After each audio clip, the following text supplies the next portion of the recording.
Direct పోయి అమరావతిలో కదా ఇప్పుడు పోయి పవన్ కళ్యాణానికి మీటింగ్ ఉందంట 20 తారీఖు. దేశం కోసం పాటుపడే నలుగురినే పిలుస్తారన్న ఐక్యరాజ్య సమితి మీటింగ్. అందులో పవన్ కళ్యాణ్ కూడా అంట 22 తారీఖు మీటింగ్, 20 తారీఖు పోతుంది మనం. రికార్డ్ బ్రేక్ 22లో 22 వచ్చింది. ఎంపీలు 2 లేకుండా 100% వస్తుంది.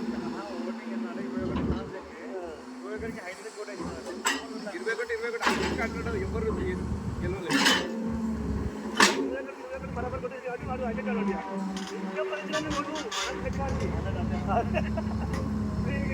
వాడు ఏం చేసిండు అంతా చంద్రబాబు నాయుడు ఏం చేసిందంటే ఇప్పుడు నువ్వు టీడీపీ ఇప్పుడు నీకు ఇవ్వాల్సిన సీటు నీకు కొంచెం పేరు లేదని చెప్పి నాకు ఇచ్చేసి పవన్ కళ్యాణ్ ఏం చేసి నీకు ఇవ్వలే కదా నీ లాంటి వాళ్ళకి అక్కడ ఇచ్చేసాను ప్లస్ అయింది.